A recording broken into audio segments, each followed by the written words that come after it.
Hello नमस्कार, आप लोग का फाइनल एग्जाम में स्वागत है। और यहाँ पर यूपी कैडेट काउंसलिंग 2022 की एडमिशन की टाइमिंग आ गई है, यानी अब आपका एडमिशन होने वाला है।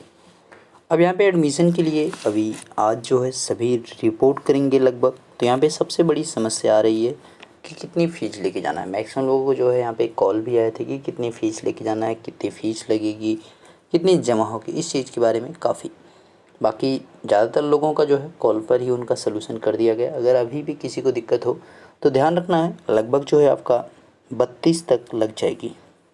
ठीक, वो भी 32,000 है, इस चीज़ का ध्यान रखना है।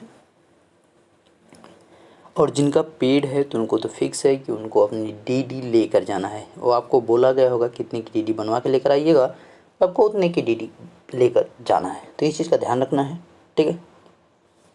और जिनका कैंपस मिला है, सबसे बड़ी समस्या यहाँ पे आ रही है, जिनको कैंपस मिला उन्हें जाना कहाँ है, उन्हें मेन कैंपस जाना है या उन्हें कैंपस जाना है। देखिए, जो गर्ल्स हैं, गर्ल्स की बात करें तो उनके लिए एकदम फिक्स है कि उन्हें मेन कैंपस जाना है। जैसे सीएसए का कहाँ पर है, लखीमपुर खीरी है। तो अगर गर्ल्स कोई भी हो, उसको अगर लखीमपुर खीरी मिला है तो उसे कहाँ पे जाना पड़ेगा, सीएसए जाना पड़ेगा एडमिशन के लिए। और अगर बात करें कैंपस दूसरा जो है आपका आजमगढ़, वो किसका है, एनडी का है। एनडी का जो कैंपस है आजमगढ़ में है, नरेंद्र देव की बात की जा रही है।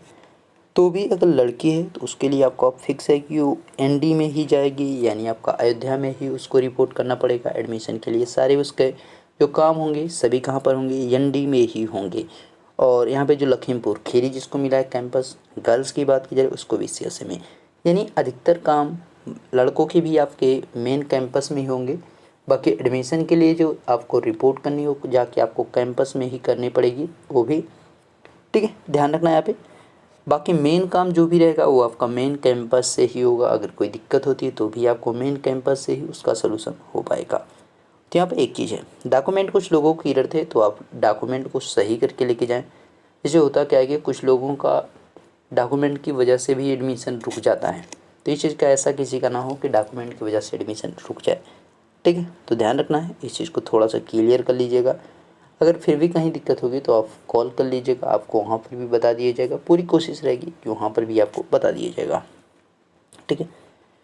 और यहाँ पर देखिए आपका है क्या कि री डॉक्यूमेंट वेरिफिकेशन, इसलिए डॉक्यूमेंट के बारे में बताया गया है कि अगर अभी भी किसी के डॉक्यूमेंट में अगर गड़बड़ी हो रही हो तो री डॉक्यूमेंट वेरिफिकेशन के लिए अप्लाई कर सकता है। वो एक डेट आपकी रहेगी यहाँ पर 22 अगस्त की, ठीक है। 22 अगस्त एक तिथि आपका है, वहाँ पर आप जो है क्या कर सकते हैं, उसको री वेरिफिकेशन के लिए अप्लाई आप कर सकते हैं। वो पहली काउंसलिंग की बात की जा रही है, ठीक है, तो ध्यान रखना है। और सिक्योरिटी फ़ीस जो जमा करना है वो आपका एक दिन एक्स्ट्रा दिया है, मतलब 17 तारीख से तो शुरू हुआ है। अभी अगर किसी का बाकी रह गया होगा किसी कारणवश से, मान लीजिए उसके पास पैसे इकट्ठा नहीं हो पाए हों या और कोई समस्या हो, अगर ऐसा कोई है तो अभी भी उसके पास एक दिन का समय रहेगा 23 तारीख तक। प्रोविंशियल अलॉटमेंट लेटर जो डाउनलोड करने के लिए, यानी जो आपको सीट अलॉट हुई है, आप फीस को कटवा करके सिक्योरिटी फ़ीस जमा करके जो आप यहाँ पे डॉक्यूमेंट यहाँ पे डाउनलोड करेंगे, उसके लिए भी आपको एक दिन और एक्स्ट्रा दिया गया, यानी 24 तारीख तक का समय दिया गया है। और आवंटित विश्वविद्यालय में प्रवेश रिपोर्टिंग की टाइमिंग जो है वो 22 अगस्त से 25, यानी आपका यहाँ पे 22 अगस्त से यानी आज से शुरू हो जाएगी और ये चलेगी 25 अगस्त तक। इसके बीच में आपको हर हाल में रिपोर्ट करना है अगर आपको सीट लेना है तो, अन्यथा आपकी सीट जो रहेगी उसको रद्द कर दिया जाएगा, किसी और को दे दिया जाएगा। तो यहाँ पर ये भी ध्यान रखना है। अब यहाँ पर देखिए, जो पीजी कोर्सेज़ हैं उनकी जो है सीट आवंटन का जो परिणाम होगा वो 23 तारीख को जारी होगा, यानी कल जो है जारी कर दिया जाएगा।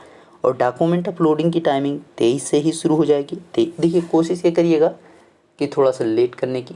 कुछ लोग क्या होता है कि जल्दबाजी में अपलोड कर देते हैं पहले ही दिन, यानी पहले ही घंटे में कर देते हैं, तो बाद में उनका जो है डॉक्यूमेंट एरर में चला जाता है या वेरीफाई नहीं हो पाता है। तो ऐसा गलती नहीं कीजिएगा, ठीक है। थोड़ा रुक के कर लीजिएगा भाई, क्योंकि समय आपके पास है 25 तारीख तक रहेगा, ठीक है। तो अभ्यर्थियों द्वारा री डॉक्यूमेंट अपलोडिंग के लिए 26 तक लगभग दिया गया है, ठीक है। री डॉक्यूमेंट वेरिफिकेशन के लिए 27 तक दिया है। तो आपके पास लगभग 3 से 4 दिन रहेंगे, तो आप एकदम रिलैक्स होकर आराम से काम कीजिएगा, ठीक है। सिक्योरिटी फ़ीस के लिए आपका 23 से 28 के बीच में रहेगा, क्योंकि जब रिजल्ट जिस दिन आएगा उसी दिन आपका जो है सिक्योरिटी फ़ीस जमा करने के लिए भी ऑप्शन आ जाएगा।